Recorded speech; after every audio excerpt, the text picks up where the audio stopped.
मंजिलें उनको मिलती है जिनके सपनों में जान होती है। पंखों से कुछ नहीं होता, हौसलों से उड़ान होती है। नमस्कार, मैं विपिन कुमार। और दरोगा का रिजल्ट आ चुका है। इस बार पूरे बिहार में 1275 अभ्यर्थी को सफलता मिली है, जिनमें से एक विद्यार्थी रोशन जी, जिन्होंने अपना सीट बुक किया है, वो मेरे साथ है। इनसे जानेंगे कि पूरे तैयारी के दौरान इनकी स्ट्रेटजी कैसे रही, क्या पढ़े, कहाँ से पढ़े, फिजिकल की तैयारी इन्होंने कैसे की, मेंस के लिए क्या खास तैयारी की इन्होंने। तो सबसे पहले तो आपको बहुत बहुत बधाई। थैंक यू आपको भी। आप अपना परिचय दीजिए।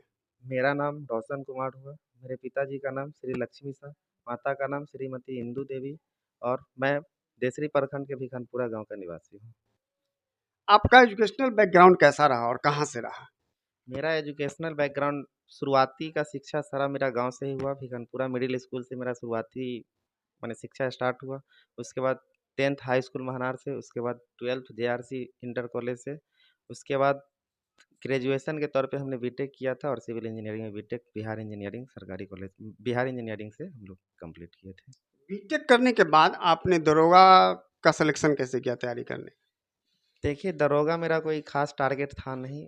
मेरा टारगेट पीसीएस की तरफ ही हम मूव किए थे। बिहार बीपीएससी का हम लोग माने बीपीएससी का हम लोग मेन रूप से तैयारी करते थे, लेकिन उसी के दौरान एक फॉर्म आ गया दरोगा का, तो उसको घर के लोगों के द्वारा थोड़ा सा प्रेशर दिया गया और भर दिए और फर्स्ट अटेम्प्ट में ही मेरा हो गया था उसमें। आपने पीटी की तैयारी कैसे की?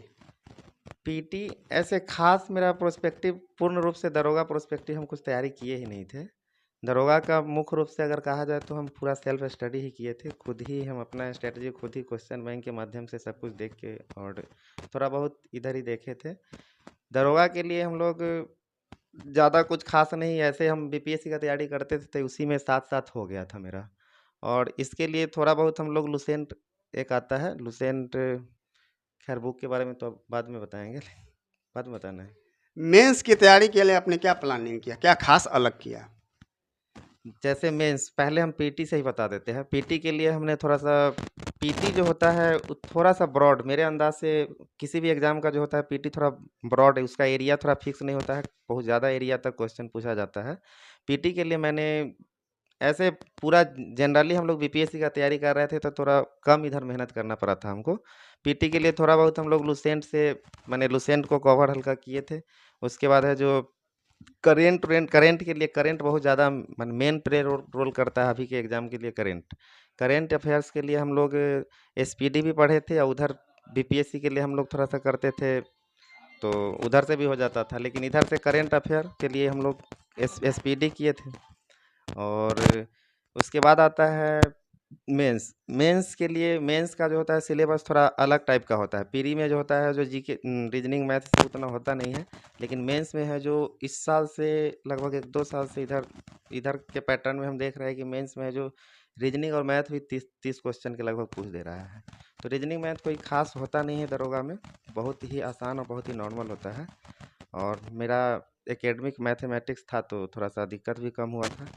प्लस में साइंस के लिए, साइंस भी मेरा बैकग्राउंड बढ़िया था, साइंस के लिए भी उतना कोई दिक्कत था नहीं। सिर्फ था आर्ट सब्जेक्ट के लिए, हिस्ट्री ज्योग्राफी पॉलिटी इकोनॉमिक्स सब के लिए तो पहले से हम पढ़ते थे, लेकिन थोड़ा बहुत हम लुसेंट का यूज किए थे, लुसेंट और घटना चक्र। बस मेरे अंदाज से दरोगा के लिए लुसेंट और घटना चक्र जो होता है ऑब्जेक्टिव जो होता है घटना चक्र का, वो काफ़ी हो जाता है। फिजिकल की तैयारी आपने कब से शुरू कर दिया था और कैसे किया? हम लोगों के लिए सबसे ज़्यादा टफ था थोड़ा फिजिकल।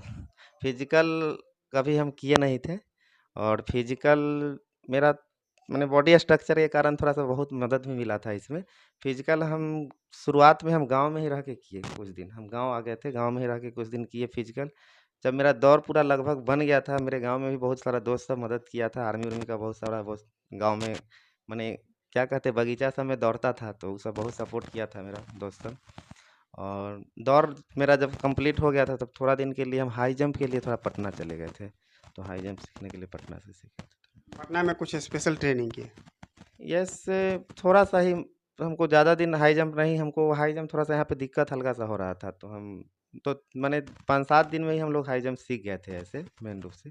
लेकिन रहे थे पटना में क्योंकि फिजिकल का बहुत ज़्यादा समय मिल गया था, लगभग 2-3 महीना मिल गया था, तो पटना में ही लास्ट का 20-25 दिन रहे थे। परिवार का सपोर्ट कैसा रहा तैयारी के दौरान? मेरे बिल्कुल, मेरे पूरा अगर स्ट्रगल में कहा जाए तो मेरा सबसे ज़्यादा जो प्ले रोल रहा परिवार फैमिली का ही रहा, सबसे बड़ा जो रहा। क्योंकि फैमिली का जो स्ट्रगल हम लोग जो शुरू से देखते आ रहे हैं, हमको शायद पढ़ाई में उतना लगा नहीं कि उतना भी स्ट्रगल का ज़रूरत पड़ेगा। जितना अगर फैमिली में सब लोग स्ट्रगल कर रहे थे, अगर उसका हम 70-60% भी अगर कर लेते तो इतना गारंटी था कि कुछ ना कुछ हो जाता। क्योंकि मेरे फैमिली का रूल ही है कि सुबह 5 बजे से ही सब अपने-अपने काम में बिज़ी रहते हैं। पापा, मम्मी, भैया इस सब इतना बहुत यहाँ का शेड्यूल ही बहुत पैक है। माने बिज़नेस है लेकिन शेड्यूल ही पैक है, एकदम भर दिन सब लोग अपना-अपना काम में बिज़ी रहते थे। हम देखते थे कि यहाँ तो माने बहुत ज़्यादा बिज़ी रहते थे। तो यही थोड़ा-सा हमको मोटिवेशन भी काम देता था कि जब भी हम पढ़ते-उढ़ते थे, थोड़ा-सा भी अगर इधर-उधर होता था, थोड़ा-सा याद आ जाता था कि अरे यार! वहाँ तो घर पे तो सब दिन-रात सब मदद माने मेहनत कर रहा है। हम लोगों को तो सिर्फ़ पढ़ना है बैठ के। तो ये सब परिवार का बहुत बड़ा आपके आदर्श कौन है और कहाँ से मोटिवेशन मिलता है? मेरे आदर्श तो मेरा फैमिली है। मेरा फैमिली में पूरा फैमिली जॉइंट फैमिली है। मेरे पापा 4 भाई हैं और 4 माँ, मम्मी भी 4 आंटी-उंटी लोग लेके। उसके बाद भाई वो सब माने सबसे बड़ा मेरा रोल है जो परिवार ही रहा, अगर इस सफलता में कहा जाए तो। और बचपन के जो शिक्षक लोग रहे वो लोग भी मोटिवेट हम आते थे तो उस लोग ही मोटिवेट करते थे। प्लस में हम जब भी घर उर आते थे तो घर जब भी आते थे हम छुट्टी-उट्टी में तो पढ़ाते-वढ़ाते भी थे, ऐसे ही थोड़ा बहुत गाइड उड कर देते थे गाँव में भी। तो ऐसे मेरा परिवार और शुरुआती जो टीचर लोग रहे वो सब बहुत ज़्यादा सपोर्टिव रहे। मोबाइल का प्रचलन बहुत ज़्यादा है आजकल, तो मोबाइल आपके लिए एडवांटेज या डिसएडवांटेज? बिल्कुल, अभी के समय का सबसे बड़ा चैलेंजिंग तो मोबाइल ही है। इसमें कोई कहने की बात नहीं है। मोबाइल से अगर आप पॉजिटिव लेना चाहें तो बहुत कुछ मिल सकता है, लेकिन अगर नेगेटिव लेना चाहें तो बहुत सारा एस जान ही रहे रील्स-वील्स ये सब तो एकदम भर-भर दिन बर्बाद कर देता है बच्चे लोग को।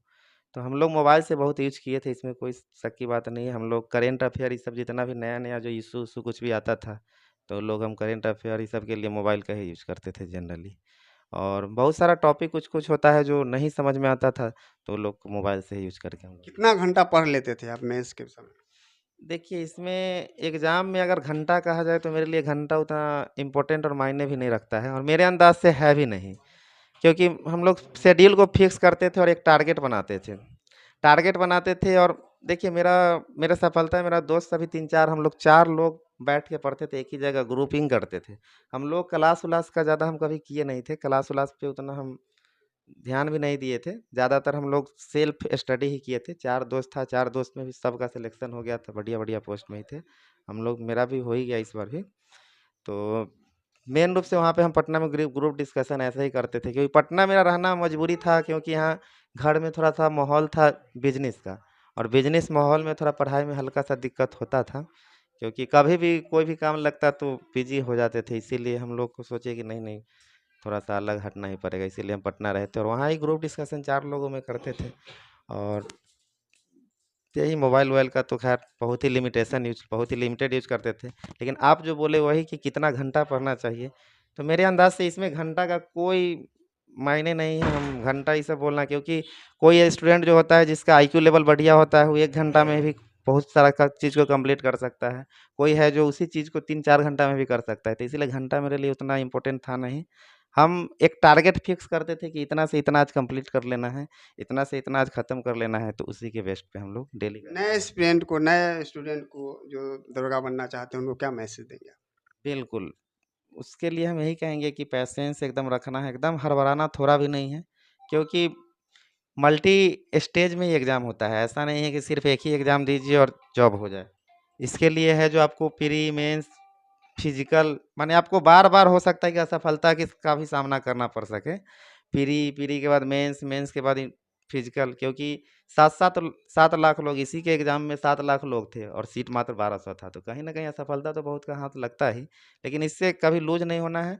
देखिए मेरे अंदाज़ से जहाँ तक मेरा अनुभव है, मेरा अनुभव यही कह रहा है कि आप एक ऐसा स्टेज धीरे-धीरे मेहनत करते-करते एक ऐसा स्टेज आपका आ जाएगा, उसके बाद जो होगा जो सफलता माने खुद अपने आप मिलते रहेगा और एक नहीं एक बार में 2-2 3-3 रिज़ल्ट हो सकता है। इसीलिए पीछे कभी भी नहीं मुड़ना है और मेरे अंदाज़ से कि एकदम लगे रहना है। अगर एक आध बार असफलता भी मिले कोई दिक्कत नहीं, असफलता से सीखना है क्योंकि हम भी बहुत असफल हुए, ऐसा नहीं है कि एक ही बार में हो गया है। दरोगा में भले ही एक बार में हो गया है, लेकिन और सब टारगेट मेरा जो था उसमें एक बार में नहीं भी हुआ है। अपने गांव के लिए क्या करना चाहेंगे, गांव के विद्यार्थियों के लिए क्या करना चाहेंगे? बिल्कुल, गाँव तो मेरे ज़हन में हमेशा रहा है। हम ऐसे भी मेरा टारगेट ही रहा था कि हमको बिहार में ही जॉब करना है और गाँव के लिए और अपना एरिया के लिए कुछ ना कुछ करना है। इसके लिए हम शुरू से भी इसमें तत्पर हमेशा रहते थे कि शुरुआत से ही अगर हम छुट्टी-वुट्टी में आते थे तो बच्चे ये सबको हेल्प करते थे, गाइड करते थे। 10th, 11th, 12th इस सब में साइंस-उइंस थोड़ा-सा हम लोग बता देते थे। मेरा साइंस बैकग्राउंड था इसीलिए। और अभी भी फिलहाल अभी 21,000 बिहार पुलिस का आया हुआ है।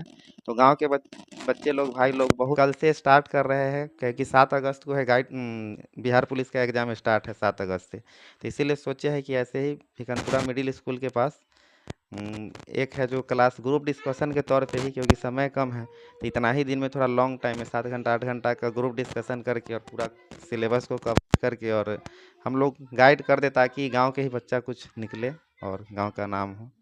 मेरा यही टारगेट भी रहता है, गांव में भी कुछ बच्चे सब सफल हो। बहुत बहुत शुक्रिया बात करने के लिए। रोशन जी के मम्मी पापा भी मेरे साथ हैं, इनके मम्मी से बात करते हैं, पूछते हैं इनसे कि कितना खुशी है कि आपका बेटा दरोगा बन गया, कितना खुशी है आपको? बहुत खुशी है जे बहुत मेहनत के लिए बहुत पैसा खर्चा किए, मेहनत किया और हम बहुत खुश है अब हो गया तो।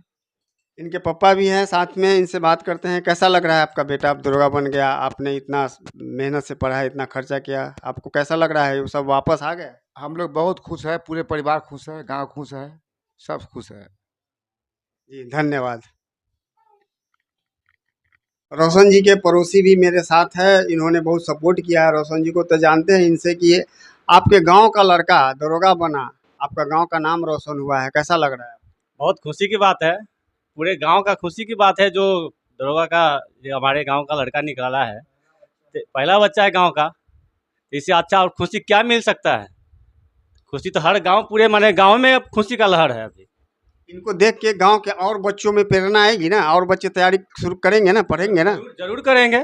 बच्चे का है देख के भी मोटिवेशन मिलता है ना कि हमारे गांव का एक लड़का जब दरोगा में निकल सकता है तो हम काहे नहीं बच्चा दूसरा निकाल सकता है। देखने से तो हर कुछ कर सकता है आदमी। धन्यवाद।